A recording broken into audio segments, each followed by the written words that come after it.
Baik, kita mulai ya. Assalamualaikum warahmatullahi wabarakatuh. Jadi untuk absensi ya, akan absen di e-learning ya dengan ketentuan sebagai berikut ya. Jadi dianggap hadir present, hadir normal itu maksimum toleransi waktunya sampai menit ke-15. Ya, makanya tadi saya tunggu dulu sampai menit ke-15 dari 10.30 ya. Saya sendiri 10.30 itu baru selesai ngajar kelas SI reguler ya, jam 8 sampai 10.30. Jadi saya tunggu 15 menit, ya, kamu sudah bisa absen dari 10.30, ya, sudah bisa mulai absen, sampai maksimum 15 menit itu dianggap present, hadir. Ya. Kemudian menit ke-16 sampai menit ke-30 maksimum, itu statusnya late, terlambat. Ya. Nah, bedanya adalah kalau present itu poinnya 2, ya. Kalau late, poinnya 1. Ya, hadir tapi terlambat. Poinnya 1. Begitu juga kalau sudah lewat dari menit ke-30, artinya sudah masuk menit ke-31, ya, sampai menit ke-45, statusnya adalah excuse. Hadir, tapi poinnya setengah. Ya, poin kehadirannya. Nah, lebih dari 45, itu masuk kategori tidak hadir. Ya. Oke. Untuk poin tapi ya, tapi kalau mau hadir ya silakan, tidak masalah. Ya, poin absensinya gitu. Skor, ya, skor absensinya. Tapi bukan berarti lebih dari 45 menit tidak boleh masuk, boleh. Ya. Makanya di Zoom tidak saya kunci, tidak ada waiting room, jadi yang mau masuk silakan masuk aja, termasuk juga mahasiswa yang tidak ngisi KRS ini tapi pengen ikut hadir ya boleh. Ya. Kan kamu share namanya, link Zoom-nya, salah ya, bahas saja. Jadi boleh hadir sekalipun terlambat. Skornya beda. Ya. Namun bisa kuliah. Ya. Oke. Itu tentang absensi. Ya. Jadi jangan lupa silakan absen di e-learning. Namun apa namanya, untuk perkuliahan kita gunakan Zoom meeting. Sebab kalau pakai blue button-nya e-learning nanti akan mengkonsumsi bandwidth yang sangat besar, ya. Sulit diakses dari HP dan sebagainya. Oke, ya. Untuk absen mungkin nggak ada masalah ya, cukup jelas ya. Ya. Jelas, Pak. Jadi kuliah ini saya berdua dengan Pak Ali Bardadi. Ya. Dengan Pak Ali Bardadi. Jadi saya bagian pertama sampai dengan S, nanti dilanjutkan oleh beliau. Penghidupkan kamera tadi. Jadi dilanjut oleh beliau dengan materi selanjutnya setelah UTS. Oke. Nah, porsinya adalah saya akan menyinggung apa itu bisnis intelligence sedikit di awal, ya. Tapi persoalannya adalah kurikulum kita, ya, kurikulum jurusan SI yang sekarang, yang tahun 2017, masih belum mengadopsi mata kuliah data mining. Ya. Padahal bisnis intelligence ini adalah penerapan data mining dan data warehouse dalam bisnis. Sehingga saya tidak bisa langsung bahas bisnis intelijen. Mau nggak mau, saya harus menyinggung juga apa itu data mining. Jadi nanti bisnis intelijennya akan saya singgung sedikit di awal, kemudian sedikit pengantar tentang data warehouse untuk lebih detail nanti data warehouse-nya dengan Pak Ali Bardadi. Ya. Sementara saya akan fokus pada data mining. Jadi nanti setelah selesai saya TS, baru Pak Ali masuk, Pak Ali akan ngebahas data warehouse dan data visualisasi. Ya. Mungkin menggunakan Microsoft BI atau Tableau nanti. Sehingga secara keseluruhan bisnis intelijen itu ya harus pintar-pintar kamu rangkum sendiri nantinya. Ya. Karena seharusnya ya kamu itu belajar dulu data warehouse. Ya, tentunya sudah warehouse karena mata kuliah wajib. Kemudian mata kuliah wajib lagi data mining. Baru mata kuliah pilihan bisnis intelijen. Ya. Harusnya demikian, tapi karena belum ada mata kuliah data mining, maka terpaksa diberikan di sini. Nah, itu baru kita ubah di kurikulum 2021. Ya. Baru, data mining ada mata kuliahnya sendiri, data warehouse mata kuliah sendiri, baru setelah lulus data mining dan data warehouse sebagai perangkat, baru boleh ngambil business intelligence. Ya. Jadi, di sini kuliah ini tentunya belum bisa detail, ya, karena ya masih harus banyak ngebahas data mining terlebih dahulu, ya, sehingga hanya berupa sebuah gambaran tentang bagaimana bisnis intelijen dapat mendukung dalam pengambilan keputusan. Jadi sebenarnya bisnis intelijen itu adalah penerapan data mining dan data warehouse untuk jadi tools, jadi alat dalam pengambilan keputusan bisnis. Lebih kurang materinya khusus untuk bukunya sudah saya posting di e-learning, ya. Kamu download. Bisa 2 buku yang pertama ini itu ngebahas apa itu bisnis intelijen. 2 buku yang kedua itu nanti tentang data mining-nya.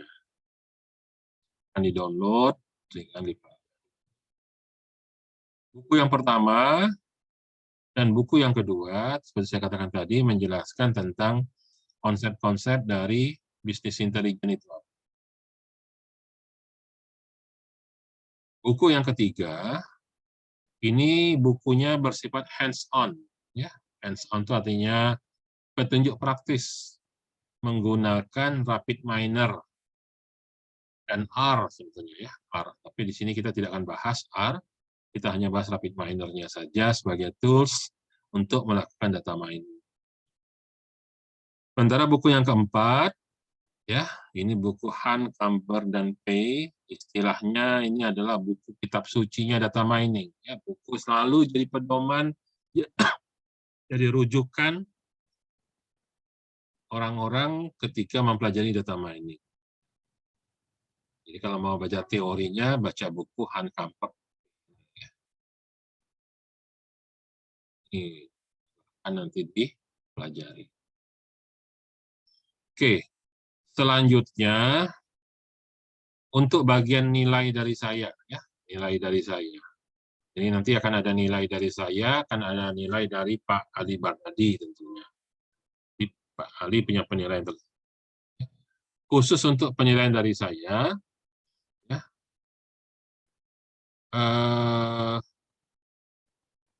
saya akan menyesuaikan dengan permintaan dari Ajur bahwa diharapkan mahasiswa itu lebih banyak terlibat dalam yang namanya project, nggak teoritis.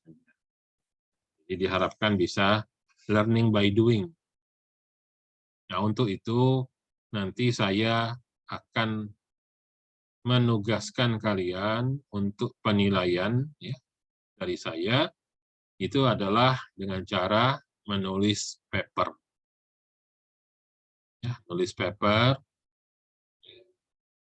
Jadi pikirkan mulai dari sekarang, ya, paper apa yang mau dibuat, dan nanti eksekusi langsung dengan menggunakan RapidMiner untuk pengujiannya, penelitiannya. Jadi tugasnya itu sifatnya melakukan riset kecil, melakukan penelitian sederhana tentang data mining atau bisnis intelligence yang langsung diimplementasikan menggunakan software RapidMiner. Ya. Nah, tujuannya apa? Tujuannya supaya kamu lebih siap ketika nanti kalau mau bikin skripsi, seandainya skripsinya tentang data mining dan bisnis intelligence. Ya. Jadi sudah terbiasa. Dan wajib disubmit ke jurnal. Jurnalnya pilih jurnal yang mudah terbit. Jadi saya nggak neko-neko wajib jurnal yang susah-susah, yang aneh-aneh, yang gampang-gampang aja, yang penting kamu bikin paper, jurnalnya benar-benar di-submit, dan bisa terbit. Kita konsultasi dengan Pak Ali Badari juga, jurnal mana yang kira-kira cepat terbitnya, yang hanya butuh sebulan atau 9 setengah. Jadi, sebagaimana diketahui, kita batas waktu UAS adalah awal bulan Mei. Awal bulan Mei. Saya set ya tanggal-tanggal untuk perkuliahan. Kalau semua ya, saya kuliah 8 kali sampai pertemuan ke-8 tanggal 15 Maret. Ini kalau diteruskan, ya, kalau ditambah, itu ya bisa sampai sekitar bulan Mei. Ya, awal Mei selesai pertemuan ke-16 itu UAS. Ya, tapi ini minggu depan libur loh ya. Cincia ya, Imlek, 1. Ya, kalau nggak bisa bergeser, nanti terpaksa ada kuliah tambahan di hari lain. Mungkin gabung sama yang kelas Indralaya kali. Tahu tabrakan apa enggak? Tabrakan gabung dengan kelas Indralaya. Indralaya itu hari Senin kemarin, ya, Senin siang. Dan tabrakan enggak? Ada jadwal kuliah enggak? Yang jam 1 siang hari Senin. Untuk ganti tanggal 1 libur hari Selasa. Kalau enggak, hari lain terpaksa nanti. Ya, kalau perlu hari Sabtu. Ya. Pikirkan sendiri lah, ya. Tanggal merah, tanggal 1 itu. Ya. Oke, nanti batas waktu sebelum bulan Mei sudah harus terbit jurnalnya ya. Carilah jurnal mana, jurnal UIN kah, jurnal STEMIC, MDP, atau jurnal Bina Dharma, itu banyak ya jurnal-jurnal yang bisa kamu gunakan untuk menerbitkan. Oke. Ya.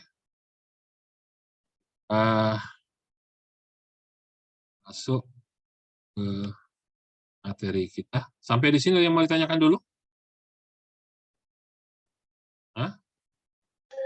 Belum, Pak. Izin bertanya, Pak. Ya. Untuk kan tadi ada tugas paper kan, Pak, tentang mengolah data dengan rated miner. Nah, untuk datanya itu bebas ya, Pak? Bebas. Nah, itu nanti kita pelajari. Ya. Ini akan kita pelajari. Ini paling tidak untuk melatih kamu supaya nanti kamu mudah skripsi nanti. Bebas itu maksudnya begini. Kamu cari case.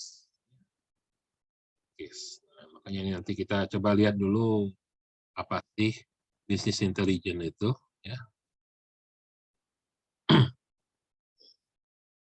Kalau ada yang mau nanya nanti silahkan langsung jedah saja ya, nggak usah nunggu kesempatan untuk tanya segala macam. Silakan aja kalau ada mau ditanyakan. Baik ya, kita ini ya buku udah saya posting ya, ada di e-learning ya.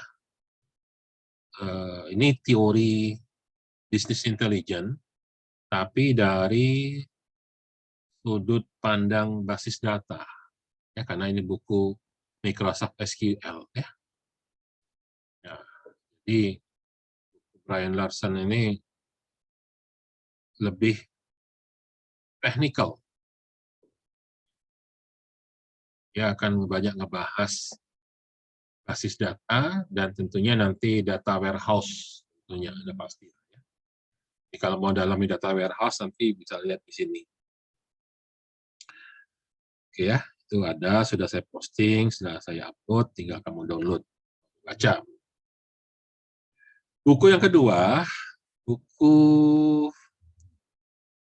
David Lawson, ya, Business Intelligence, The Savvy Manager Guide. Ini lebih banyak konsep tentang bisnis ini. Ya, ini aja lah. Buku yang ini ya, nggak saya upload. Kalau dulu yang ini dulu saya pakai ngajar tahun 2013. Ketika pertama kali ada mata kuliah bisnis intelligence lama, tapi ya yang dulu ada, karena saya orang Telkom ya, saya dulu di Telkom, saya punya buku bisnis intelligence untuk ya. Tapi yang untuk kuliah nggak usah, dua ini aja ya. SQL supaya kamu mudah memahami engineering-nya.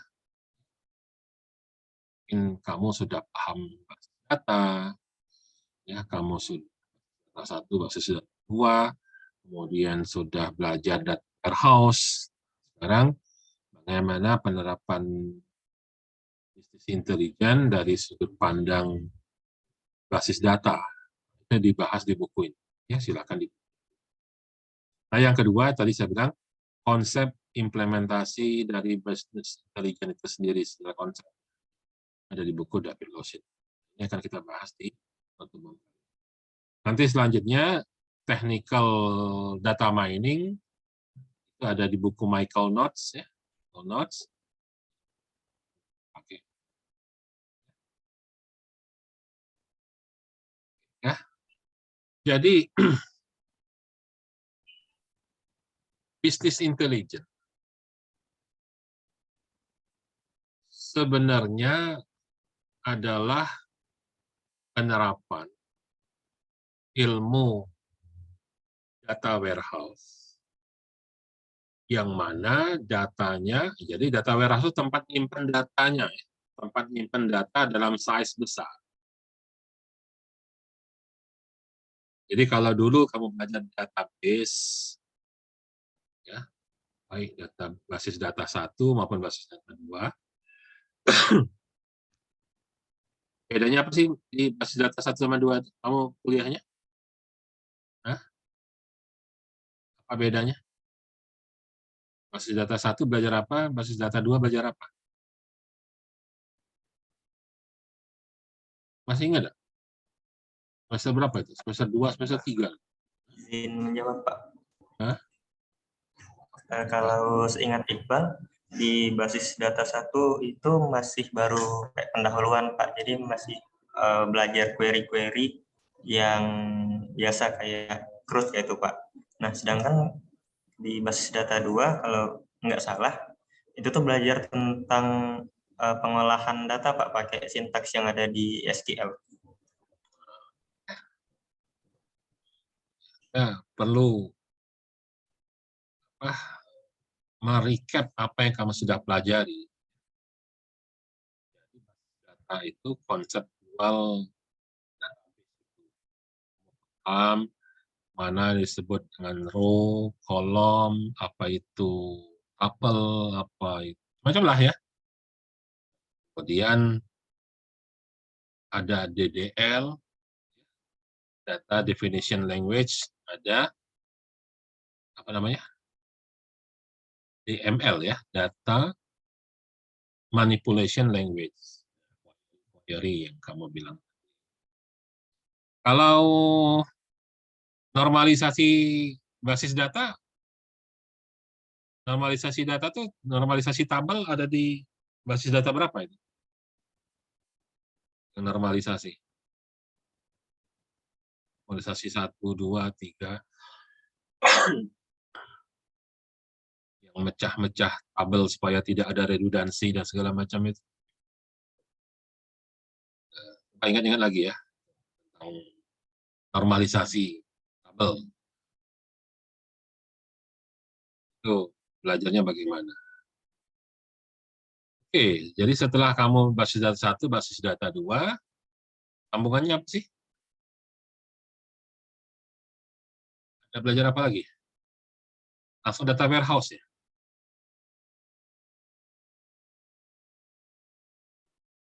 Jadi, data warehouse atau gudang data itu adalah tempat menyimpan data dalam size besar.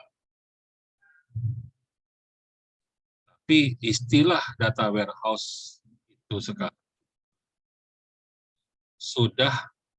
biasanya sudah lebur di dalam ilmu.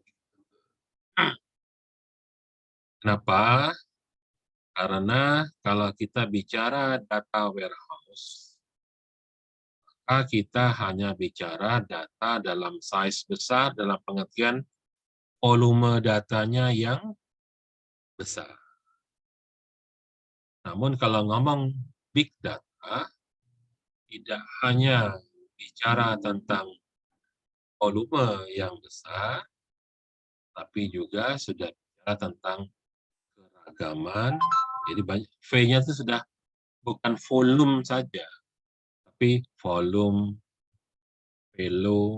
velocity, kecepatan perubahan data, variasi, variance-nya, kemudian tadi kecepatan, varians, variasinya, jenisnya, dan banyak lagi V yang lain. Yang sekarang ini bukan lagi cuma 3V, tapi sudah ada yang 7V, bahkan ada yang 9V.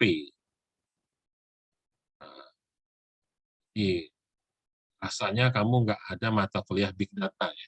Karena informatika ada mata kuliah Big Data. Nah, itu jadi penting, ya. Kalian pahami itu. Jadi coba pelajaran ini nyambung, buka kembali pelajaran basis data 1, basis data 2, kemudian gudang data. Nah, ketika kita ngomong gudang data, kita ngomong data dalam size besar, ya, tapi fokus kepada teknik nyimpen data. Nah, pelajaran gudang data itu sana. Belum sampai ke bagaimana memanfaatkan. Nah, sekarang kita masuk ke bisnis intelligence, ya. Levelnya sudah naik lagi. Bukan hanya bicara tentang teknik nyimpennya, tapi memanfaatkan data tersebut. Ya, oke, jadi saya ingin menggarisbawahi supaya kalian punya pemahaman apa itu bisnis intelijen. Ya, bisnis intelijen ini dasarnya dua. Satu, kamu paham tentang cara nyimpen data, harus sudah paham dulu ya, sudah paham dulu. Makanya asumsinya sudah paham data warehouse ke bawah. Jangan sampai kamu belum lulus basis data 1, belum lulus basis data 2, tiba-tiba ngambil ini. Atau nggak paham basis data. Yang konyol itu mau ngomong bisnis intelijen, tapi mana row, mana kolom, nggak ngerti. Yang disebut dengan record itu apa, yang disebut dengan atribut itu apa. Nah, misalnya. Jadi saya pesan, mumpung masih di awal, tolong buka-buka lagi buku basis data 1, basis data 2, terus gudang data. Ya. Nah, bagian yang kamu belum paham, coba diulang lagi. Karena di sini diasumsikan kamu sudah paham. Ya, kita punya kesempatan waktu untuk membahas basis data di awal lagi. Jadi asumsi sudah ngerti cara bikin datanya, bikin tempat simpan datanya. Nah, sekarang kita bagaimana cara memanfaatkan data tersebut. Ya, jadi memanfaatkan semua data yang tersimpan dalam gudang data, ya. Kemudian data itu kita olah, ya, kita pelajari, kita mining. Kita mining itu kita tambang, kita cari sesuatu yang berharga. Namanya nambang itu awalnya sesuatu yang nggak berharga, terus dicari, ya sama seperti kayak kita gali tanah, awalnya cuma tanah kotor, ya tanah campur kotoran biasanya. Tapi kalau kita beruntung, kita akan dapat ada emas intan berlian dalam galian kita tadi. Nah, itu ada data mining, kita menggali data sampai nemu sesuatu yang berharga. Di mana hasil temuan itu digunakan untuk kepentingan bisnis. Oke, jadi jika kita merujuk kembali ke pelajaran di semester 1, kita belajar tentang dasar manajemen. Ya. Kita tahu dalam manajemen ada 4 fase, ada 4 proses, ya, yang dituntun oleh manajemen kepada kita dengan tujuan agar organisasi yang kita pimpin itu mencapai tujuan. Apa itu? Itu planning, organizing, leading, dan kita buat perencanaan, kita buat tata kelola, kita melakukan kepemimpinan, ya, melaksanakan fungsi kepemimpinan, dan yang terakhir melaksanakan fungsi pengawasan dan pengendalian. Nah, itu jelas terlihat dalam sebuah organisasi ada peran leadership, ada peran kepemimpinan, di mana salah satu tugas pemimpin itu adalah mengambil keputusan. Salah satu tugas pemimpin adalah mengambil keputusan. Jika keputusan itu berkaitan dengan keberlangsungan bisnis, maka dibutuhkan sebuah keputusan yang mampu mensupport organisasi untuk tetap sustain.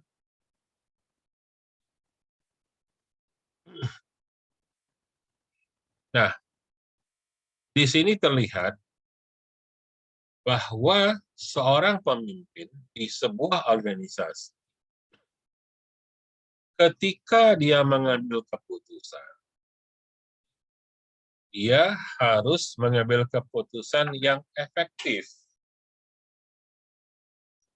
Pertanyaannya adalah, bagaimana seorang pemimpin dapat mengambil keputusan yang efektif.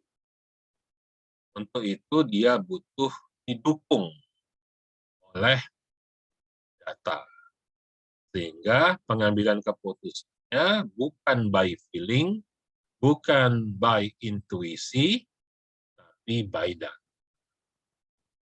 Sampai di situ bisa dipahami ya. Nah, jadi di sini di pertemuan pertama hari ini kita akan mempelajari 3 hal. Yang pertama, kita mulai dari apa itu keputusan yang efektif, pengambilan keputusan yang efektif. Setelah paham itu, kita lanjut kepada apa kunci-kunci penting yang menentukan pengambilan keputusan yang efektif tersebut. Setelah paham itu, baru kita membahas apa yang dimaksud dengan bisnis. Jadi nggak tiba-tiba langsung bisnis intelijen adalah, ya, kita lihat dulu fondasi-fondasinya, supaya kamu punya pemahaman yang kukuh. Oke. Kalau kamu baca bukunya David Mosin, ya, akan di-download bukunya, sudah saya upload di e-learning, ya, di-download, pelajari. Itu ada cerita, ya. Di buku itu bab satunya, diawali dengan mengingatkan kita pada sebuah cerita legendaris. Tahu nih, kalian kecil pernah baca buku komiknya enggak? Kalau saya, dulu waktu saya SD, saya pernah baca buku komiknya. Kemudian kalau tidak salah, beberapa tahun kemudian pernah jadi film. Ya. Petualangan Alice di Wonderland. Ini cerita seorang anak perempuan yang tersesat. Ya, tersesat dalam hutan, tapi hutannya diperumpamakan hutan yang bagus, bukan hutan yang menyeramkan, Wonderland disebut. Ya, singkat cerita, si Alice ini pengen pulang ke rumah karena dia tersesat. Ya. Sampai dia berjalan di satu persimpangan, dia ini jalan sama kucing, ya. Bingung dia. Kira-kira kalau dibuat pakai bahasa Palembang, Alice nih ngobrol sama kucing, cing, kira-kira kemana jalan nih? Kanan apa ke kiri gitu, kalau di simpang ini. Nah, kucingnya balik bertanya, itu tergantung kau pengen kemana. Si Alice jawab lagi, ai terserahlah, aku tidak peduli tidak kemana baik, yang penting metu dari hutan ini. Kira macam itu. Nak kemana baik terserah, pokoknya jangan tersesat. Tapi karena jawabannya terserah nak kemana saja, mau kemana saja, Alice, I don't much care where. Saya tidak peduli nak kemana. Pokoknya keluar dari hutan ini. Dijawab oleh si kucing. Then it doesn't matter which way, doesn't matter which way you go. Ya karena si Alice bilang terserah, mana aja boleh gitu ya. Kenapa bertanya?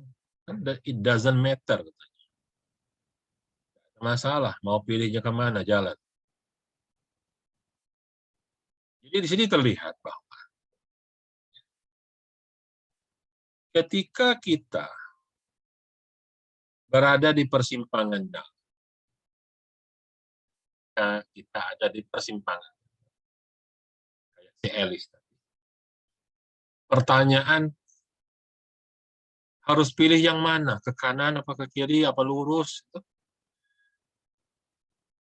Itu sebetulnya nggak ada pengaruhnya seandainya kamu sendiri nggak pernah tahu mau pergi kemana. Ya kan ada bedanya, mau kemana aja terserah gitu.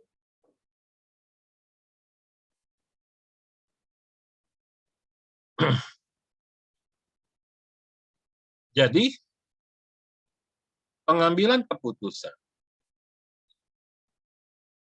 persoalan utamanya bukan masalah kita mau kemana, ke kiri, ke kanan, lurus, belok kanan, atau patah balik. Persoalannya yang paling utama adalah tujuan Anda itu mau kemana sebetulnya. Kalau sudah jelas tujuannya mau kemana, baru kita akan memikirkan pilihan itu menjadi right decision or wrong decision. Kalau kita sendiri nggak pernah tahu kita mau kemana, seperti kata si kucing tadi, kalau kamu udah tahu mau kemana, nggak ada masalah. Benar semua kok. Mau lurus boleh, mau belok kiri nggak masalah, ke kanan nggak ada yang larang. Sepanjang memang nggak pernah ada tujuannya.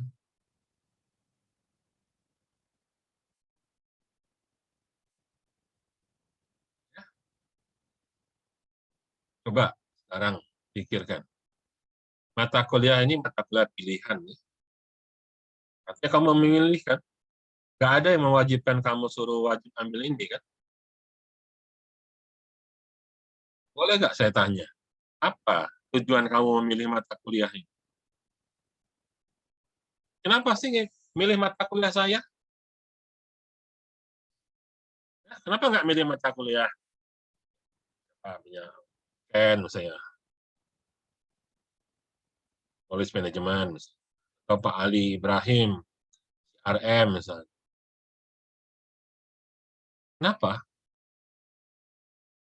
Kira-kira ini pilihan yang benar atau pilihan yang salah memilih mata kuliah ini? Hah?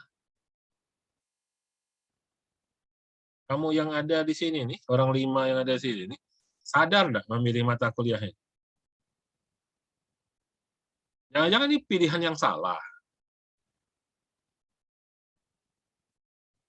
Jangan sampai nanti, maksud saya tuh, kalau ini kamu pilih sendiri, bukan disuruh orang, bukan diwajibkan oleh PA kamu misalnya,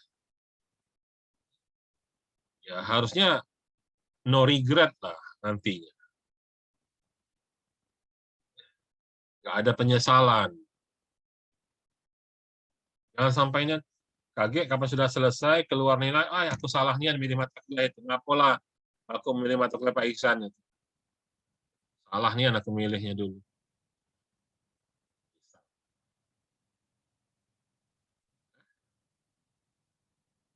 Ini contoh sebuah pilihan. Ada dasar nggak kamu memilih ini? Apa feeling aja? Pecahnya lemah.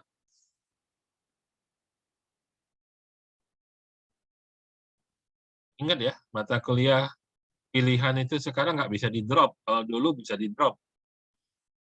Kalau dulu banyak-banyakan ambil, mana yang nilainya besar, diambil. Kalau yang enggak, minta dihapus di akademik. Dulu. Kayak angkatan berapa tuh terakhir yang masih begitu ya. 2013 rasanya masih boleh menghapus mata kuliah pilihan. Karena aneh rasanya, ada mata kuliah pilihan terus nggak lulus, dapat E misalnya, atau dapat B. Wong pilih kok milih nggak seneng gitu loh. Aneh kan? Saya ini umpama gadis, saya ini kan kamu yang milih saya jadi dosen, bukan saya milih kamu jadi mahasiswa, bukan. Jadi jangan bilang nanti, aku nggak senang lah pelajaran Pak Ihsan itu. Lo kamu milih kok. Saya bilang, oh salah benar pilihan itu. Mungkin lain cerita kalau sudah salah ngomong sadar ada kesalahan, karena mungkin kamu baru sadar tujuan kamu nggak sini. Misalnya. Bayangkan kalau dalam bisnis, seorang pemimpin, seorang manajer, seorang pimpinan, perusahaan atau pimpinan organisasi apapun, ketika dia harus mengambil keputusan, dan keputusan itu ternyata tidak sesuai dengan tujuan organisasi. Maka sebuah pilihan yang salah ketika mengambil keputusan. Tapi ketika memang nggak jelas tujuan organisasinya mau kemana, keputusan apapun yang diambil nggak ada yang salah, benar semua sebetulnya. Jadi right atau wrong decision itu ketika kita tahu tujuan kita mau kemana, objektif kita, main goal kita apa. Jadi dengan kata lain, kalau kita lihat definisi, yang tadi sudah ya, bahwa hidup ini penuh dengan pilihan, pengambilan keputusan, banyak pengambilan keputusan yang mengandung konsekuensi ya. Bahkan saking berdampaknya konsekuensi itu disebut life changing consequences. Ya, konsekuensi-konsekuensi yang bisa merubah hidup. Nah, banyak ya. Itu sebab kenapa kita harus membuat keputusan yang baik. Keputusan yang baik itu disebut keputusan yang efektif. Ya. Contohnya bagaimana? Kita lewat dulu ya, contohnya.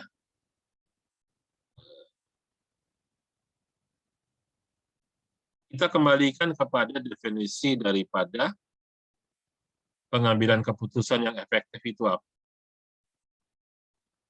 Untuk mengambil contoh.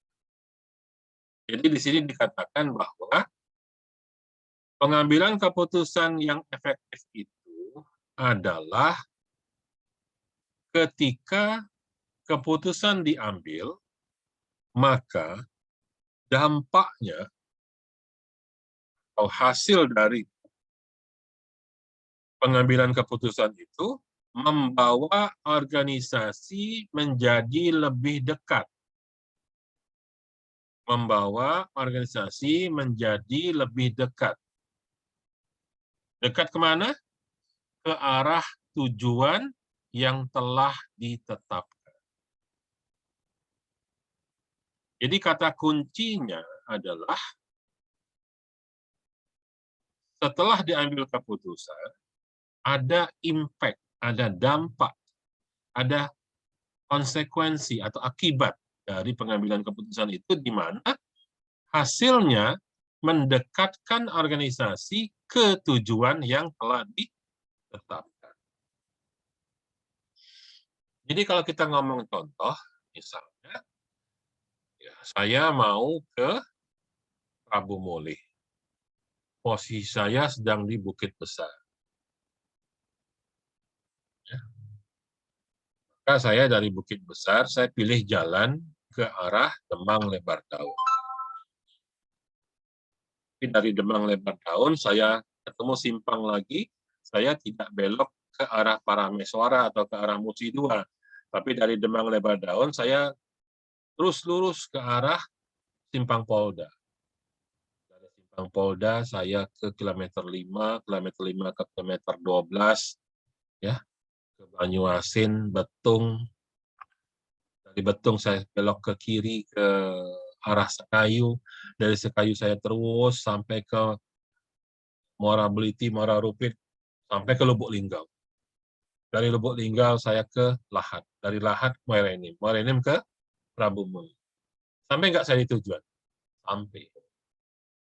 Tapi tidak efektif. Kenapa? Sempat menjauh. Sempat menjauh. Palembang, Prabu Mulih itu cuma sekitar 90-an kilo, 100 kilo lah. Kalau dihitung garis besarnya. Tapi gara-gara saya tadi ke Simpang Polda, bukannya ke arah Musi 2, dari Demang Lebar Daun tadi, ke kilometer 5, terus sampai ke Sekayu, ujung-ujungnya tambah jauh saya ke Prabu Muli. Walaupun sampai akhirnya nyampe juga di Prabu Muli. Kenapa? Nyampe di Prabu Muli tidak in a timely manner, tidak lagi cocok waktunya, karena nyampe tapi sudah kelamaan, terlalu jauh. Jadi pilihan jalan saya tadi bukan pilihan yang efektif. Yang lebih parah lagi, kalau ketika saya memilih dari Demang Lebar Daun, saya milih arahnya ke Polda, dari Polda ke kilometer 5, kilometer 5 ke kilometer 8, dari kilometer 8 saya ke bandara. Dari bandara saya naik pesawat, saya ke Jakarta, turun di Cengkareng. Itu tambah nyasar. Tujuan nggak tercapai, waktu juga. Itu adalah bukan lagi keputusan yang tidak efektif, tapi itu adalah wrong decisions.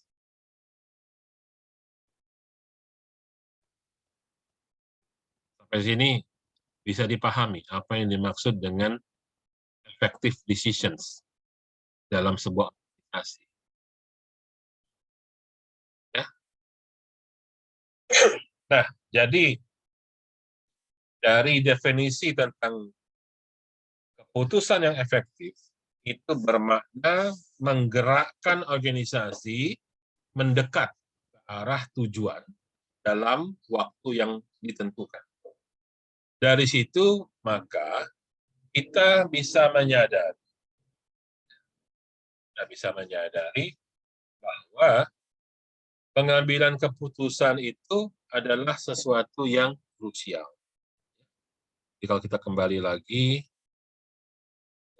ke ini tadi ya, ketika hidup ini penuh dengan banyak pilihan, bahkan pilihan itu ada konsekuensi yang bisa merubah hidup kita, ya, sehingga penting mengambil keputusan yang baik. Keputusan yang baik itu adalah keputusan yang efektif. Ya. Di mana bisa diterapkan? Di segala hal. Tadi, berkaitan dengan pertanyaan tentang tugas untuk nilai yang bikin paper tadi. Datanya dari mana? Bisa dari manapun. Tentangnya, tentang apa? Bisa tentang apapun. Ya. Ya, ini hanya contoh-contoh ya pengambilan keputusan dalam bidang produksi, misalnya. Ya. Yang sudah pernah bimbingan skripsi dengan saya, ya, angkatan 2017, ya, misalnya gitu, Adel, yang anak bilingual 2017. Skripsinya tentang prediksi produksi pupuk Sriwijaya untuk ekspor, kira-kira gitu. Jadi kebetulan mungkin orang tuanya kerja di Pusri, ya. Ada data tentang ekspor. Nah, ternyata Pusri itu tiap tahun memisahkan produksi pabrik untuk ekspor dengan yang bukan untuk ekspor. Artinya dia pisahkan lah, nggak dicampur-campur mana yang untuk subsidi petani, ya, mana yang untuk pasar dalam negeri, mana yang untuk produksi ekspor. Karena apa? Karena Pusri juga ada tuntutan untuk jualan untung saja. Kalau yang subsidi kan dia nggak untung, namanya juga subsidi untuk bantuan petani dan segala macam itu. Tapi karena dia itu bisnis juga dituntut untuk untung. Nah, salah satu sumber yang bisa menghasilkan keuntungan itu adalah pasar luar negeri atau pasar ekspor. Nah, seringkali ternyata tidak sinkron antara penyediaan produksi ekspor dengan pelaksanaan ekspornya. Jadi itu jadi sebuah masalah manajerial. Maka ketika bagian produksi harus menyisihkan berapa banyak produk pupuk urea yang harus disediakan untuk ekspor, seringkali meleset. Ya, disediakan banyak, ternyata tidak laku. Disediakan sedikit, ternyata banyak yang request, misalnya. Kan jadi masalah dalam hasil Adelia, yaitu skripsinya tentang prediksi volume ekspor untuk urea PT Pusri dengan data mining, dengan algoritma. Dia kemarin pakai algoritma neural network. Jadi dia memanfaatkan data yang ada, ya, diolah dengan data mining, dengan algoritma neural network, dengan saraf biruan, dia bisa menghasilkan sebuah model atau pola tentang prediksi volume penjualan. Tuh, yang satu ekspor. Yang kedua apa saya 2017 juga nih, minimal 2017 ya. Ya datanya data public pusri juga. Jadi yang satu tentang ekspor, yang satu tentang volume pupuk subsidi untuk bantuan petani. Nah, untuk bantuan. Itu pupuk yang harga murah. Apa? Karena BUMN itu punya kewajiban CSO. PSU, Public Service Obligation, PSO. Itu subsidi, mensubsidi rakyat. Jadi, dia harus mengalokasikan, harus ditentukan berapa banyak untuk bantuan. Sebab kalau kebanyakan, takor nanti rugi. Karena harga jual pupuk subsidi itu harga murah. Artinya Pusri itu rugi kalau dijual ke, ya, tapi karena kewajiban mau nggak mau di situ nanti rugi itu ditutup dari keuntungan. Jadi itu bagi jadi subsidi untuk rakyat. Ya. Itu juga perlu diprediksi berapa banyak yang harus disediakan. Sebab kalau kebanyakan dialokasikan jadi rugi, kalau kurang nggak memenuhi kewajiban. Itu contoh. Ya. Ada lagi Rahma, ya 2017 anak reguler Indralaya. Dia memprediksi jumlah penumpang kereta api angkutan Lebaran. Nah, kita tahu di Indonesia ini Lebaran itu adalah spesial, ya, di luar normal. Nah, jadi setiap tahun itu ada angkutan Lebaran. H-10 sampai H+10. Jadi 22 hari. Jadi Lebarannya 2 hari, H-10, Lebaran H1, H2, kemudian +1 sampai +10. Nah, itu dia menggambarkan pola penumpang kereta api Palembang, Kertapati ke Lubuk Linggau. Tujuannya adalah untuk membantu manajemen kereta api untuk menyediakan berapa banyak kursi atau gerbong yang diperlukan untuk angkutan Lebaran. Apalagi yang sekarang ya, yang angkatan 2018 yang sekarang yang sedang jalan ini, Nadia ya, anak bilingual Nadia, dia melihat data mahasiswa baru angkatan 2019, 2020 dan 2021 yang masuk Fasilkom. Dia melihat jumlahnya makin sedikit. Jadi mahasiswa baru yang diterima di Unsri, baik Unsri secara keseluruhan maupun Fasilkom atau per prodi itu makin lama makin menurun, makin sedikit. Ya. Yang paling parah di angkatan 2021 itu di program diploma. Ya. Biasanya diploma itu per prodi 2 kelas biasanya, 70 orang. Tahun lalu, 2021, yang masuk diploma itu cuma 21 orang mahasiswa barunya. Nah, kenapa? Ya, mungkin salah satu persaingan daripada masuk program diploma Unsri, kenapa nggak masuk swasta aja sekalian, misalnya, siapa tahu. Ya. Jadi intinya ada persaingan bisnis, ya, karena yang USM, ya, USM artinya kalian yang program bilingual, baik S1 maupun diploma, itu bersaingnya itu dengan swasta, dengan Bina Dharma, dengan MDP, ya, Muhammadiyah sudah punya program studi IT, ya, Sakya Kirti sudah punya Fasilkom juga sekarang, ya, ya saingan kita tambah lama tambah banyak. Nah, dia melihat itu sebagai sebuah masalah.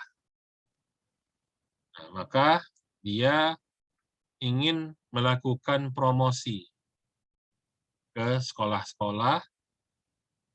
Nah, tapi pertanyaan sekolah mana yang perlu dilakukan promosi? Apa yang dia lakukan?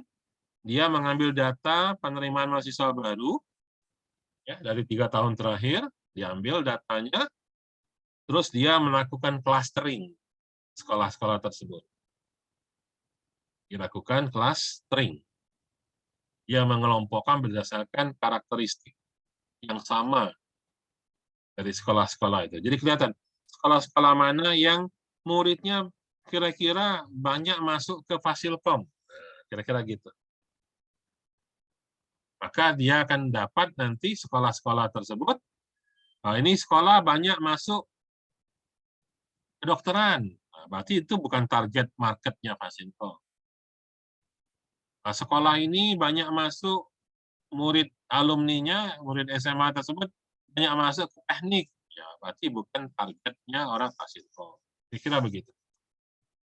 Sehingga nanti dia akan menghasilkan kelompok-kelompok sekolah-sekolah yang karakteristiknya sama. Jadi tidak salah melakukan promosi. Jangan sampai nanti misalnya PD3,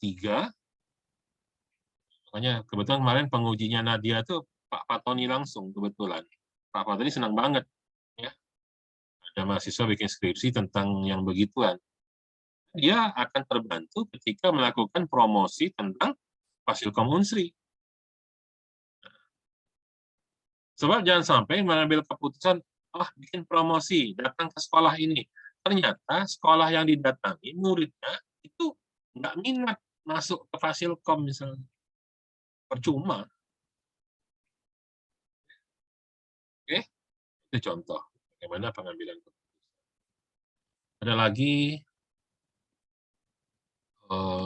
yang sekarang lagi bimbingan sama saya juga, angkatan 2018, itu data cuaca BMKG, dengan berdata dari BMKG Palembang. Ya, jadi data BMKG itu ada yang bolong. Bolong itu ada yang nggak record, sehingga dia butuh diprediksi curah hujannya berapa banyak. Kemudian yang satu lagi, ini ada 3 orang yang menggunakan data yang sama, ya.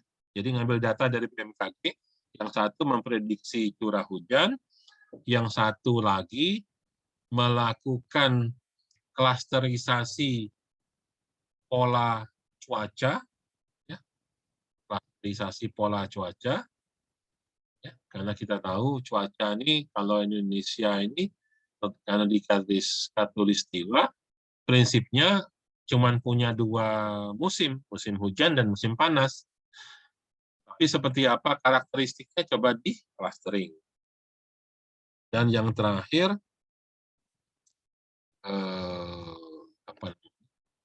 klasifikasi, pola hujan.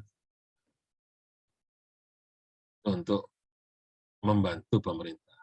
Ada lagi yang membantu pemerintah yang sedang booming sekarang, cerita tentang COVID. Nah, ya ini ada 2 orang studi kasusnya tentang COVID. Jadi ngambil datanya dari data website Dinkes, ya Dinas Kesehatan Provinsi Sumsel.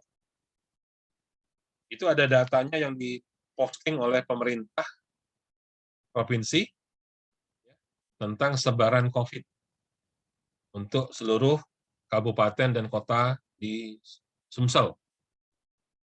Apa yang dilakukannya?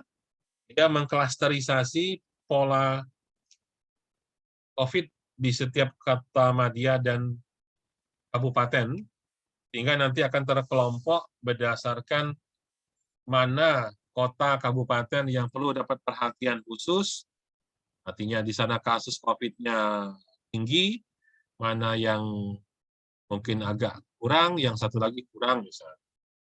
Sehingga penanganan kebijakan pemerintah tidak akan sama untuk setiap daerah-daerah tersebut. Ya. Itu cuma mengklaster datanya ya. Yang satu lagi, ya, anak Indralaya, data COVID juga. Apa yang dia lakukan?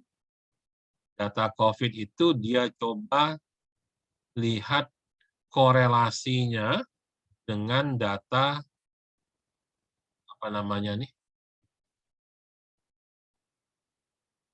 Pembatasan kegiatan ini apa namanya? Ada yang tahu apa namanya itu? Apa? Boundary ya, Pak? Pembatasan kegiatan masyarakatnya apa yang COVID ini, nah, yang tidak boleh. PPKM. Nah, ya. Nah, jadi ada data dari Google. Kalau kamu belum tahu, Google itu mencatat pergerakan orang, karena Google Map itu kan dia bisa tahu jalan itu macet, ya, sehingga dikasih warna merah, kuning agak macet, hijau lancar. Itu kan kamu pernah lihat kan di Google Maps ya, di traffic itu. Dari mana tuh? Karena HP kita tuh bergerak. HP Android kita tuh bergerak. Jadi Google tuh tahu pergerakan orang sebetulnya. Jadi hidup kita ini sebenarnya dimonitor oleh Google. Kamu nggak sadar. Jadi ada namanya Google Mobility Index, ya. Kamu bisa cari di Google, ya. Ada namanya GMI, Google Mobility Index. Nah, jadi ada satu orang, si Poppy, anak Indra. Dia ngambil data Google Mobility Index, ya. Itu untuk mengukur pergerakan orang. Jadi Google tuh akan mencatat di sebuah wilayah. Nah, kita ambil kota Palembang. Kota Palembang itu orangnya banyak bergerak di daerah mana? Di daerah pertokoan, mall, ya, atau perkantoran, atau residensial, rumah, dan sebagainya lah. Itu ada datanya. Nah, jadi dia, si Poppy itu skripsinya adalah melihat korelasi antara data Google Mobility Index dengan data sebaran COVID. Logikanya sederhana. PPKM itu akan berhasil kalau orang banyak diam di rumah. PPKM itu disebut gagal kalau orang banyak bergerak keluar rumah. Itu sederhana aja. Nah, dia mau lihat orang ini pada periode-periode PPKM itu ada di mana pergerakan. Kalau ternyata pergerakan orang itu banyak di toko, di mall, ya, di perkantoran, artinya PPKM-nya gagal. Itu dilihat korelasinya ternyata terjadi peningkatan kasus COVID. Nah, dia akan mengkelompokkan wilayah-wilayah atau kota-kota yang PPKM-nya berhasil, mana yang gagal. Atau pada kepentingan pemerintah, hasil itu akan menentukan apakah kebijakan pemerintah tentang PPKM itu berhasil apa tidak. Ya. Sampai di sini bisa dipahami ya, bahwa yang namanya decision making itu bisa dipakai dimanapun, dalam bidang apapun, sepanjang datanya bisa berdampak pada produksi, tadi contoh di Pusri, pemasaran, bahkan untuk kebijakan-kebijakan pemerintahan. Tinggal nanti kita akan melihat dampaknya, apakah berdampak terhadap biaya, ya, terhadap penghasilan, pemasukan revenue, ya, keuntungan perusahaan, atau sebagainya. Dan itu menjadi kunci untuk kesuksesan atau keberhasilan organisasi dalam mencapai tujuan. Ya, sampai di sini bisa dipahami atau ada pertanyaan dulu?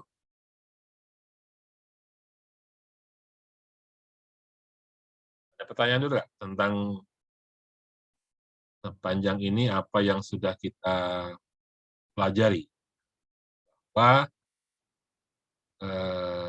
penerapan pengambilan keputusan itu menjadi penting, ya, tapi mengambil keputusan harus berdasarkan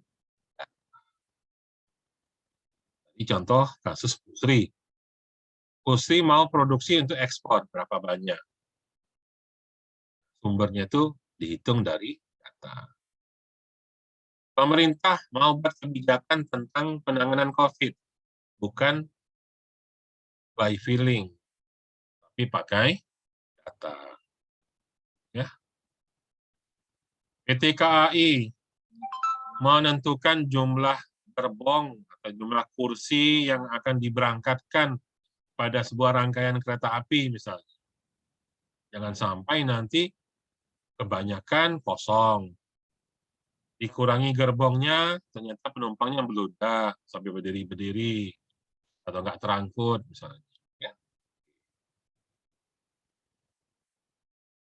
Jadi siapa yang akan mengambil keputusan? Tentunya pimpinan sebuah organisasi. Jadi akan bahas lah ya. Ini sudah tadi ya. Jadi kalau kita kembali lagi kepada definisi keputusan yang efektif tadi, ada 3 kunci yang harus kita pahami ya. Jadi sampai di sini mudah-mudahan bisa dipahami dulu ya. Apa yang disebut dengan effective decision making, ya, pengambilan keputusan efektif ya. Pengambilan keputusan efektif itu adalah keputusan yang diambil yang berdampak mendekatkan organisasi ke tujuan. Yang dari sini kita bisa lihat ada 3 kunci utama yang harus wajib ada dalam sebuah keputusan yang efektif. Yang pertama adalah tujuan. Jadi harus ada dulu tujuan yang ditetapkan.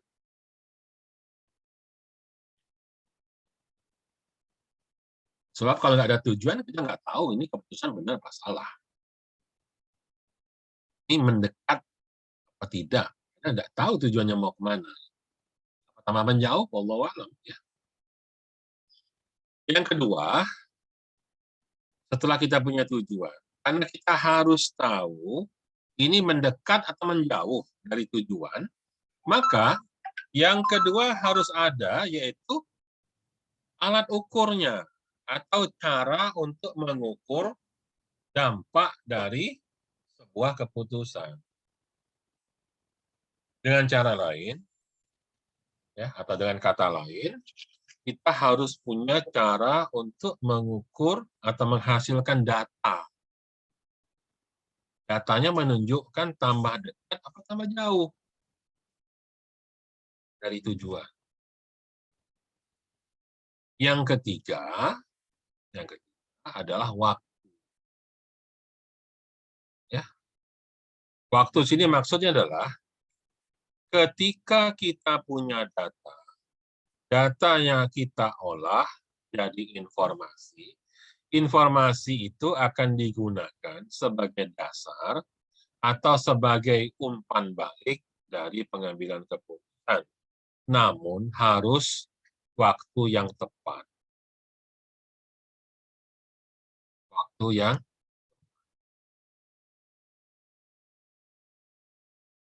nggak boleh salah waktu.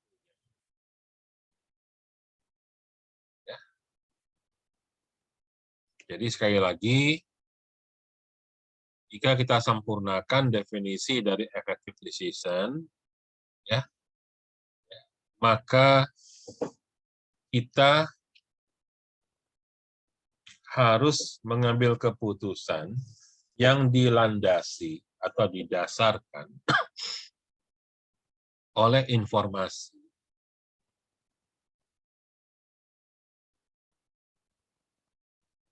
Jadi di sini effective decision itu pengambilan keputusan berbasiskan informasi. Ya, tentunya informasi yang akurat. Di mana informasi yang akurat datang dari sumber data yang akurat. Sumber data yang akurat datang dari hasil pengukuran yang akurat. Ya. Jadi, effective decision itu ada 3 kuncinya.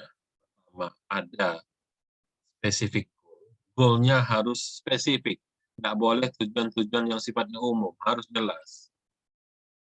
Sebab kalau tidak spesifik, nggak bisa kita ukur. Mengukur secara konkret, secara jelas. Ya.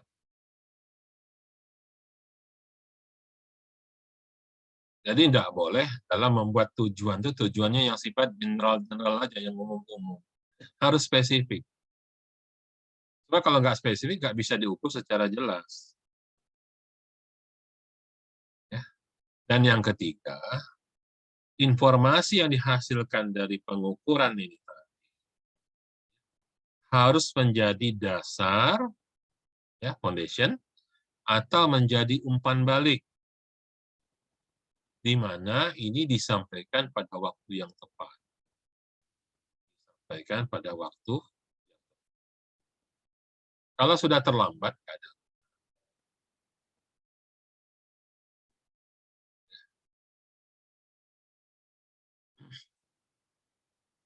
Jadi, yang pertama tentang specific goal, saya pikir kamu yakin, ya, tujuan yang spesifik. Ya. Perusahaan, organisasi, ya, misalnya, ya, apa tujuan perusahaan Anda? Ingin sukses, ingin maju. Seperti apa ukuran sukses itu? Karena sukses itu nggak jelas ukurannya apa.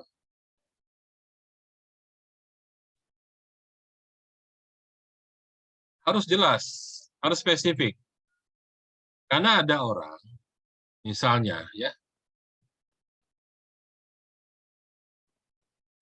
dapat gaji besar. Seberapa besar sih ukuran sukses itu? Mungkin ada yang bilang 1 juta itu besar, tapi ada yang bilang 1 miliar itu kecil.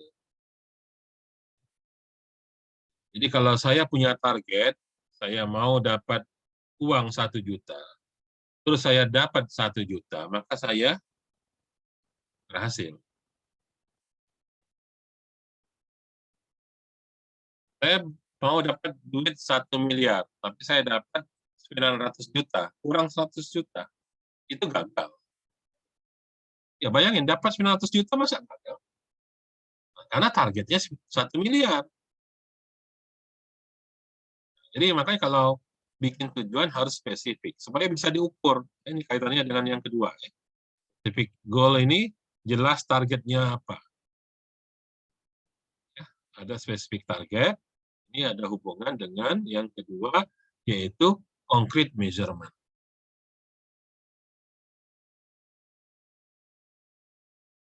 Karena jelas tujuannya mau kemana. Kita bisa menetapkan bahwa kita ini menyimpang, menjauh dari tujuan, atau makin mendekat. Karena bisa diukur. Tapi kalau nggak jelas tujuannya, mau kemana? Sana. Sana tuh mana? Gitu. Ya. Tapi kalau jelas tujuannya mau kemana? Ke barat. Ke barat. Nah, mungkin jalan kita nggak bisa lurus ke barat. Ada waktunya harus belok ke selatan. Tapi kita tahu, oke, kita sudah ke selatan, tapi kita harus belok lagi ke barat.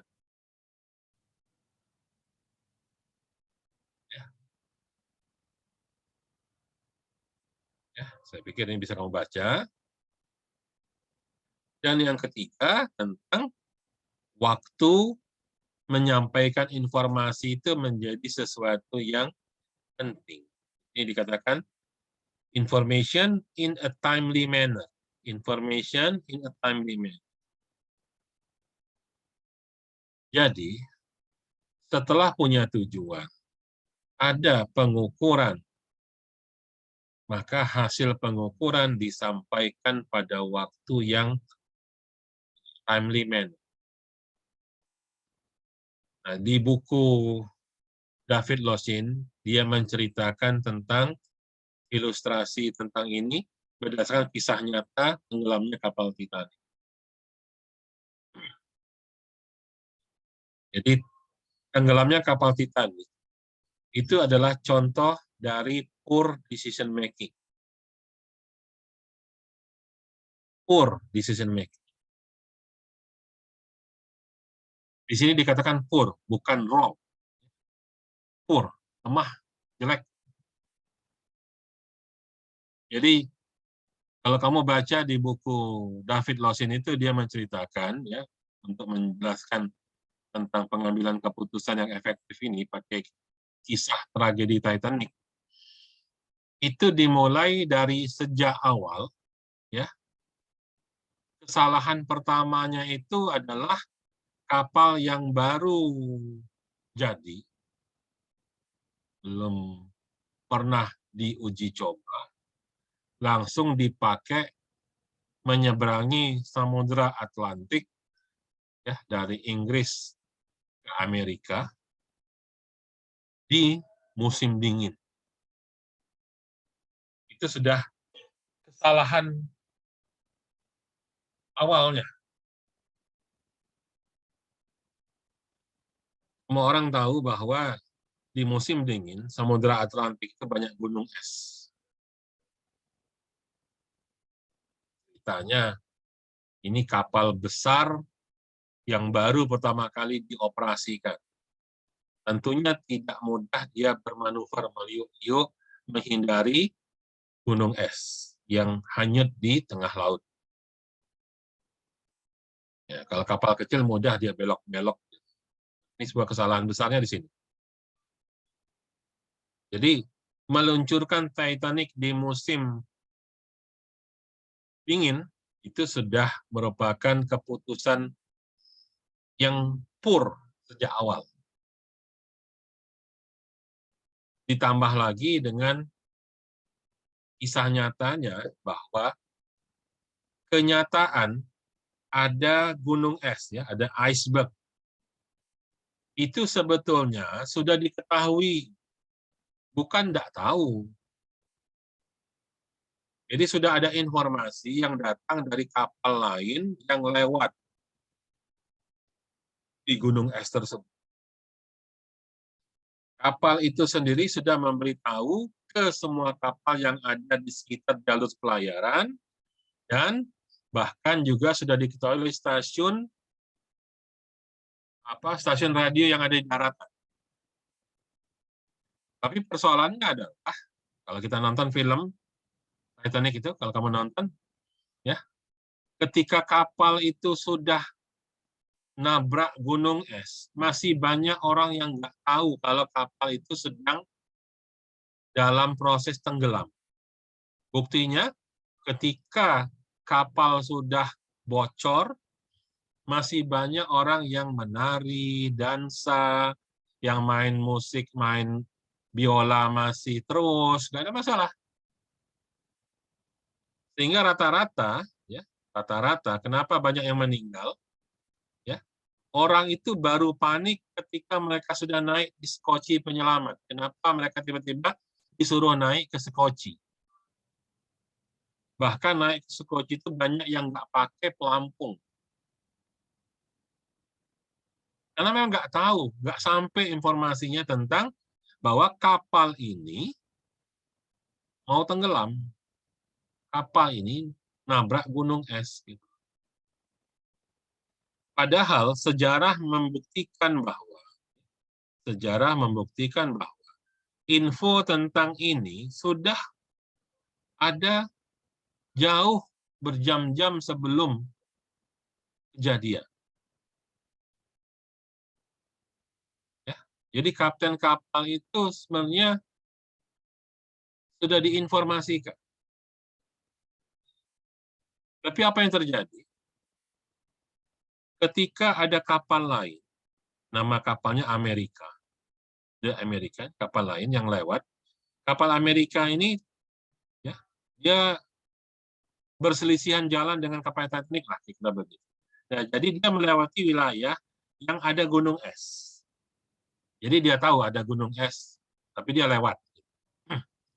Nah, dia memberitahukan kepada seluruh kapal yang ada di sekitar situ, bahkan sudah sampai infonya ke stasiun radio yang ada di daratan. Orang di darat dia tahu gitu bahwa ada gunung es.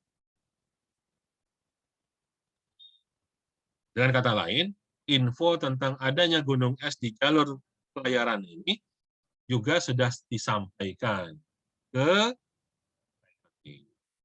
Tapi persoalannya adalah di sini disebut ya sejarah menyampaikan petugas radio kapal Titanic itu sibuknya bukan main. Sehingga ketika berita itu sampai tidak langsung dia kirim ke kapten kapal atau ke orang-orang yang punya otoritas untuk mengambil keputusan. Jadi ketika berita itu sampai kepada kapten, waktunya sudah terlambat. Ya. Artinya, ketika kapten tahu di depan sudah ada gunung es, itu gunung esnya sudah sangat dekat. Sehingga walaupun diberitahu untuk menghindar, sudah nggak bisa menghindar. Jadi ilustrasinya seperti ini kira-kira gambaran. Jadi ada stasiun radio yang memancarkan berita, hati-hati ada gunung es. Nah, berita itu sebenarnya sampai ke petugas radio di kapal Titanic. Tapi berita itu nggak langsung disampaikan ke kapten kapal, ke pengambil keputusan. Harusnya kalau dikasih tahu dia langsung ngambil keputusan putar arah misalnya. Belok, jalan lebih jauh, nggak apa-apa, asal selamat. Tapi ini enggak. Ketika dia tahu, dia lihat, ada gunung es di depan. Jegar. Langsung nampak. Distract dan iceberg. Artinya apa? Sekalipun ada informasi, kalau sudah terlambat, nggak ada guna.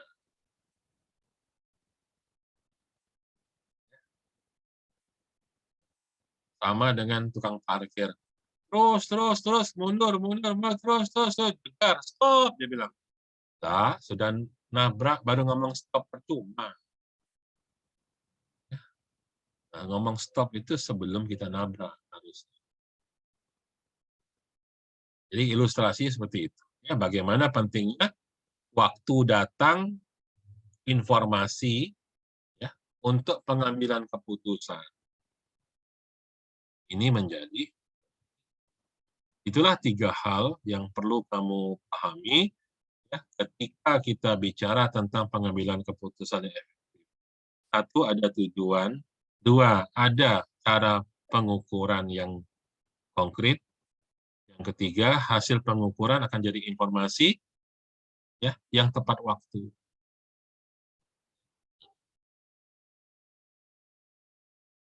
Jadi disinilah ya pentingnya 3 hal.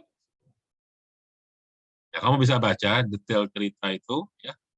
Kalau kamu baca buku David Lawson itu kayak baca buku novel itu. Enak bahasanya walaupun bahasa Inggrisnya. Nah, jadi kelihatan bagaimana pengambilan keputusan yang terlambat menjadi sia-sia dalam sebuah decision making.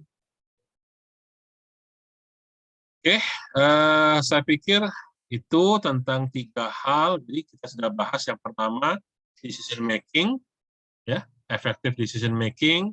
Yang kedua, kita sudah bahas 3 hal tentang kunci-kunci penting dalam pengambilan keputusan efektif. Nah, baru kita masuk bagian yang ketiga, ya, untuk hari ini tentang apa sih business intelligence. Jadi kita sudah tahu bahwa langkah pertama dalam pengambilan keputusan yang efektif itu dimulai dari menentukan tujuan yang spesifik, tujuan yang dapat diukur. Nah, dari tujuan yang dapat diukur, tentunya kita juga bisa menentukan seberapa akurat hasilnya. Ya. Maka nanti kita akan bisa memperoleh informasi yang sesuai dengan kebutuhan tersebut yang digunakan sebagai dasar dan umpan balik terhadap pengambilan keputusan. Menjadi pertanyaannya adalah bagaimana cara untuk mendapatkan informasi itu, ya, informasi yang dipakai untuk dasar pengambilan keputusan. Bagaimana caranya? Itulah pertanyaan besar yang dijawab oleh ilmu bisnis intelijen. Jadi, bisnis intelijen itu berkaitan dengan cara menyampaikan secara akurat dan berguna semua informasi yang berkaitan dengan pengambilan keputusan dalam rangka mendukung pengambilan keputusan yang efektif. Ya, semoga bisa dipahami. Jadi dengan kata lain, bisnis intelijen itu nggak sekedar, ya, tidak sekedar, saya bilang di sini, not simply, tidak sekedar menyampaikan data dan fakta atau menampilkan grafik. Nanti Pak Ali Badari barangkali akan mengajarkan menggunakan software Tableau atau Microsoft BI. Ya. Itu untuk menampilkan visualisasi data. Memang betul, itu bagian dari sini, tapi tidak sekedar menampilkan data. Ya. Yang jauh lebih penting adalah how we understand. Bagaimana cara kita memahami data itu. Data tidak ditampilkan saja, tapi paham. Ada pengetahuan yang dihasilkan dari data. Ya, itu. Jadi hari ini saya tutup dulu. Lalu banyak pemahaman kalian tambah bingung nanti sedikit.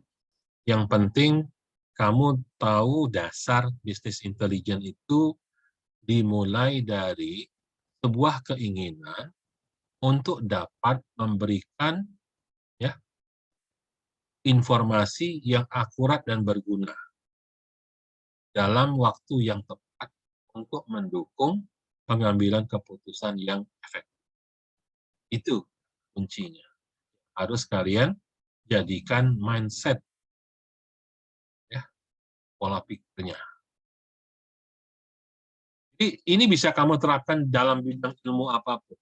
Kata kuncinya adalah bagaimana dapat menyediakan, ya, informasi yang akurat, informasi yang didukung oleh data, yang berguna, yang useful. Tapi tidak sekedar akurat dan useful, dia harus timely manner, harus pada waktu yang tepat. Pada waktu yang tepat sekarang kamu menganalisa prediksi jumlah pasien COVID misalnya. Tapi wabah COVID-nya udah selesai, udah sembuh semua orang, ya nggak ada guna. Kamu mau menghitung kerugian perusahaan, tapi perusahaannya sudah bangkrut, ada guna, percuma, ada telat. Untuk apa dihitung lagi gitu? Jadi harus menyediakan informasi yang akurat dan useful, berguna, tapi pada waktu yang tepat, agar dapat dijadikan dasar dalam pengambilan keputusan. Itu kesimpulan pertama yang kita pelajari. Ya. Yang kedua, waktu untuk informasi itu adalah sesuatu yang esensial. Timely foundation and feedback information is needed. Ya. Nah, untuk itulah bisnis intelijen bekerja. Sampai di sini bisa dipahami? Mudah-mudahan bisa dipahami. Ada pertanyaan? Pak, mau nanya, yang Ya. proyek akhir itu kelompok atau individu? Karena orangnya sedikit, individu aja lah. Ya, kan jadi latihan untuk skripsi nantinya. Ya. Atau mau kelompok. Kamu kan kalau saya lihat di sini isinya 12 orang. Ya, benar ya? Ini sorry, pengembangan produk.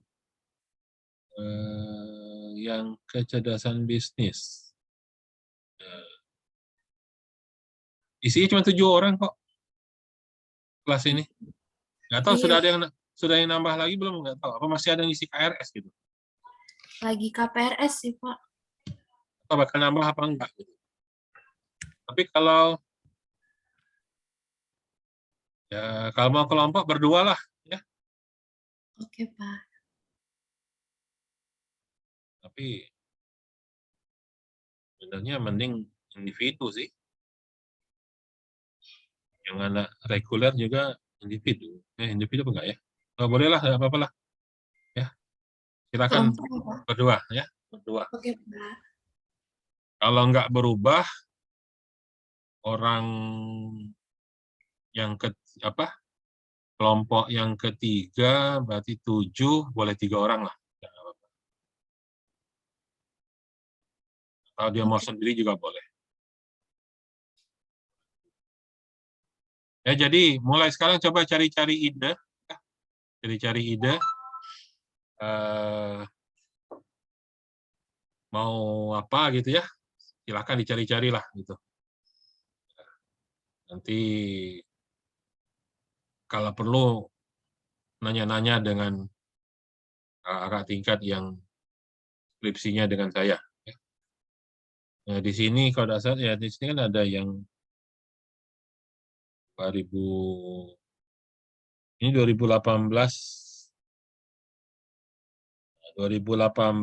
berarti bisa nanya dengan kalau ini bilingual 2018 itu yang sama saya sekarang Nadia ya yang data mining.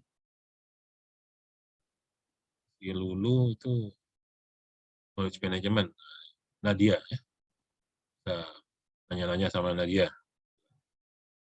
Ya. Atau nanya dengan anak yang Indralaya juga boleh. Oh, yang bimbingan sama saya seperti apa data mining itu, cari bahan. Ya. Jadi nanti apa namanya? Kamu cari data, ya, nulis rumusan masalahnya apa, ya. Kemudian datanya nanti kita olah dengan rapid miner. Jadi maksud saya gini, ketika kita praktek rapid miner, data itu langsung data kamu masing-masing. Ya, langsung pakai datanya masing-masing. Jadi jangan ditunda-tunda ya, nyari datanya segera. Nah, karena kalau dilihat materi kuliah,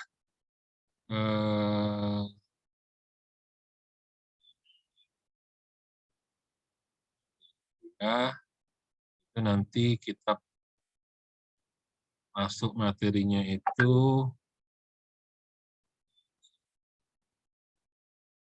ini saya buka dulu yang semester lalu ya, tahun lalu. Ini e-learning yang tahun yang lalu. Sama effective decision, 2 masih kita bahas sedikit tentang business intelligence-nya, ya. Di kuliah, nah kuliah keempat, jadi separuh, ya. Ini artinya apa? Minggu keempat sudah siap datanya, ya, karena nanti kita sudah masuk apa itu data mining, ya, kita sudah, ya mungkin nanti perkenalan data mining itu apa, sekaligus dengan algoritmanya, ya. Kemudian sambil nanti dibuka rapid miner-nya, langsung praktek gitu, langsung praktek. Jadi ketika memprakteknya, memproses ini, kamu sudah melakukan latihan rapid miner, ya. Kalau dulu tahun yang lalu saya kasih datanya, ya saya kasih datanya, kita pakai data ini, nah digarap bareng-bareng gitu. Tapi yang sekarang saya harap pakai data kamu masing-masing, ya. Bisa sembarangan kok, nggak mesti harus sesuatu yang spesifik betul. Maksud saya itu sembarangan dalam pengertian bukan data itu yang penting. Data itu hanya untuk bahan kamu belajar, maksud saya. Ya. Ini coba kita buka contoh, ya. Buka contoh.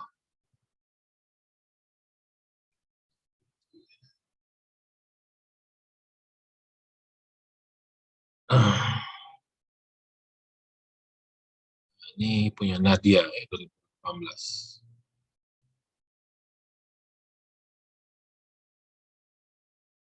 Saya download PowerPoint-nya. Nggak salah. Nanti dibukanya.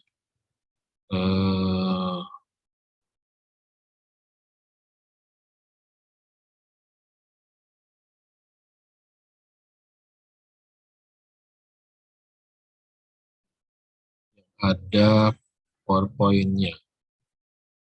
Nah,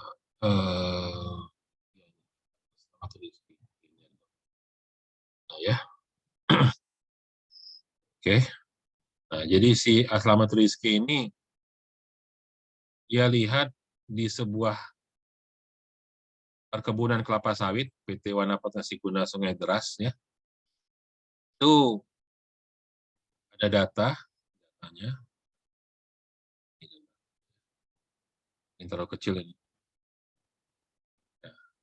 Ini ada data, ya, tanggal berapa, ya. Ada truk masuk jam berapa, keluar jam berapa. Ini truk ini pakai nomor tiket, ya. Dari kebun mana, divisi berapa, blok berapa kebunnya, jumlah tandannya ada berapa, plat nomor kendaraan, jenis kendaraan, berat kendaraan, ya.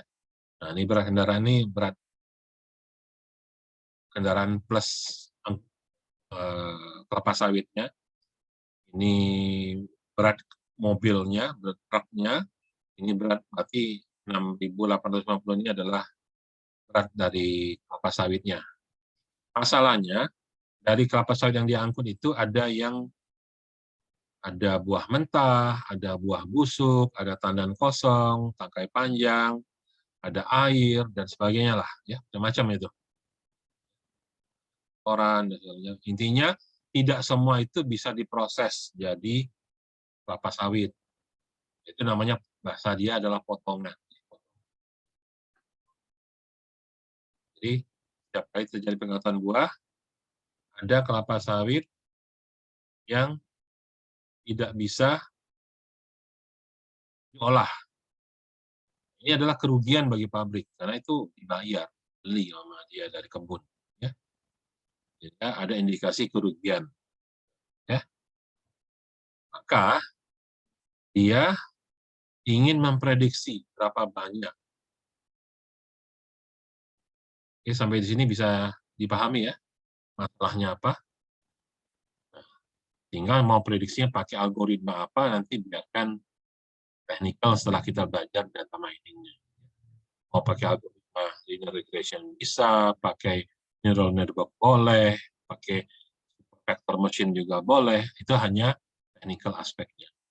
Yang penting kamu tahu dulu bahwa bisnis intelijen itu contohnya seperti ini.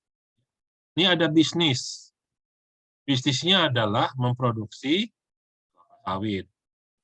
Tapi ternyata tidak semua buah itu bisa diproduksi, tidak bisa diolah. Yang tidak bisa diolah itu rugi, maka perlu diprediksi. Untuk tujuannya adalah meminimalisasi kerugian. Ini contoh ya, metodenya seperti apa. Oke, tuh satu. Dua, ya, contoh yang kedua, masih dalam kasus yang sama ya. Tadi si Rizky, sekarang Amara. Amara ini sama dari PT yang sama juga. Kebun tadi juga datanya sama, jadi sumber datanya sama. Tapi logika dia adalah lihat ke data sama ya. Ini persis sama kayak punya si Rizky tadi. Kalau Rizky perhatiannya pada berapa banyak buah yang rusak, buah yang perlu dia prediksi berapa banyak yang rusak. Kalau Amara, dia berpikir buah yang rusak itu datangnya dari mana, kebun mana, blok berapa, divisi mana yang banyak mengandung rusak. Mana kebun-kebun, blok-blok yang bagus, mana yang jelek, kira gitu. Maka dia mengklaster. Dia melakukan klasterisasi. Tujuannya apa? Ya penanganan bagi blok-blok yang banyak buah rusak, tinggi buah rusaknya, nah penanganannya apa? Yang rendah bagaimana? Dan sebagainya. Ini contoh ya. Oke.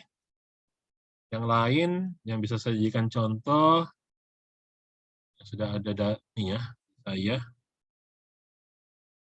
yang punya anak reguler.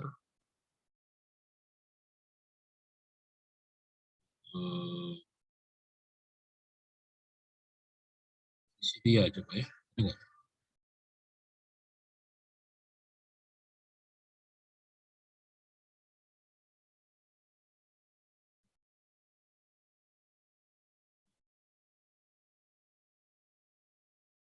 Panas di sini ya.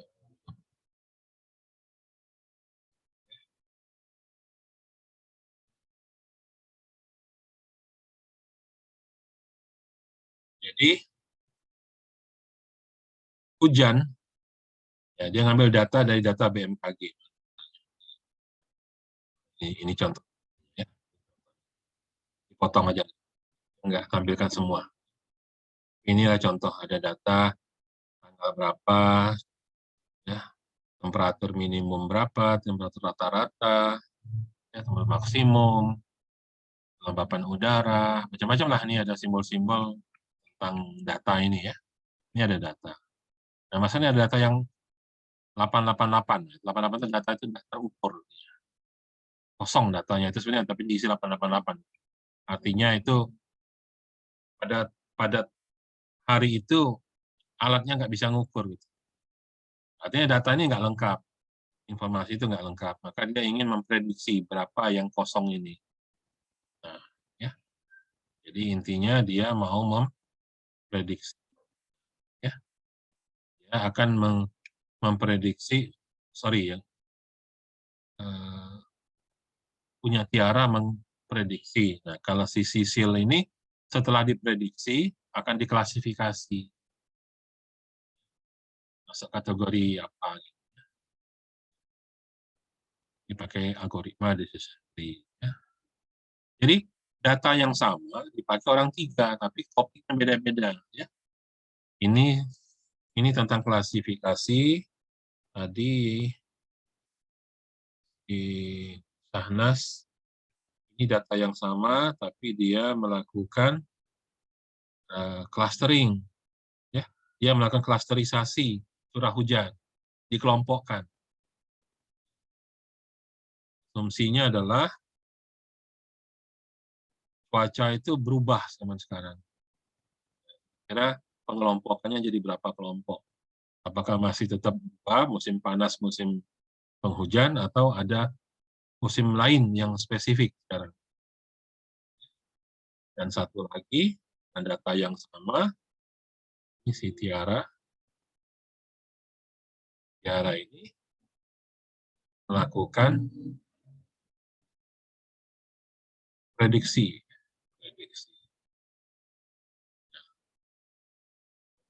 Curah hujan.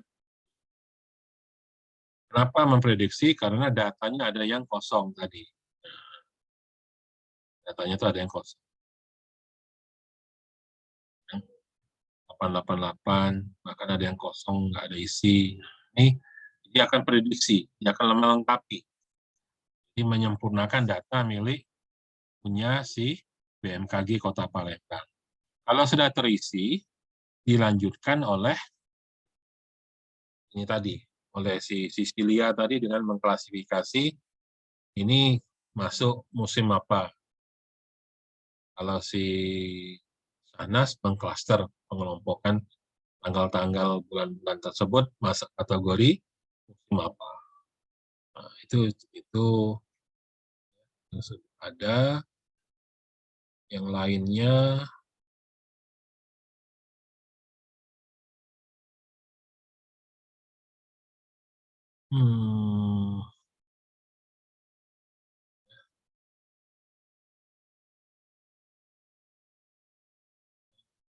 apa ini?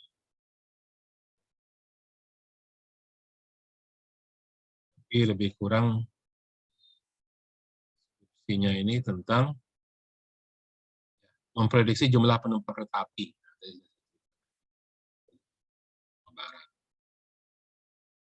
Satu yang punya apa, kemudian tadi yang si Adel ini Adelia ya, prediksi penjualan ekspor ya, kemudian yang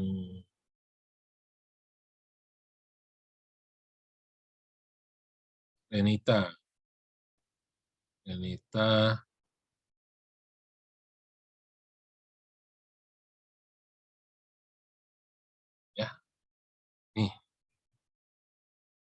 dia membandingkan neural network dengan linear regression untuk prediksi target penjualan pupuk urea PSO. PSO itu Public Service Obligasi ya, pupuk subsidi. Nah, subsidi. Ya. Oke, ya. Ini contoh-contoh ya. Kira-kira mudah-mudahan sudah ada bayangan apa yang bisa dikerjakan. Nah, ini papernya.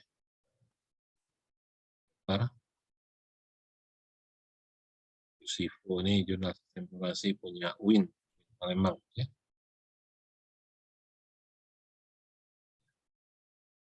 Oke, mudah-mudahan bisa dipahami ya. Kita sambung lagi 2 minggu lagi ya, pada minggu depan libur. Atau kamu hari Senin ada kuliah nggak? Senin siang? Ada Pak, kalau sibil A. Hah? Kalau sibil A ada. Metopen jam 1. Tapi kalau pagi kosong. Apa? Kalau Senin pagi kosong. Nggak, masalahnya kelas kecerdasan bisnis yang reguler tuh jam 1 siang. Untuk ganti itu saya pikir gabung ikut maju jadi Selasa libur masuk hari Senin, saya pikir tadinya. Tapi kalau memang kamu nggak bisa ya sudah, cari hari lain artinya nanti, cari waktu yang lain. Oke ya, kalau gitu nanti kita cari hari lain kalau gitu, kalau nggak bisa masuk ke hari itu. Oke, nggak ada lagi pertanyaan? Ya, tolong diinfokan ke kawan-kawan lain yang belum hadir atau belum tahu, yang belum daftar di e-learning. Jadi silakan dia download materinya ada di sana. Nanti rekaman videonya pun akan saya masukkan di sana. Oke, kita akhiri. Terima kasih. Assalamualaikum warahmatullahi wabarakatuh. Waalaikumsalam.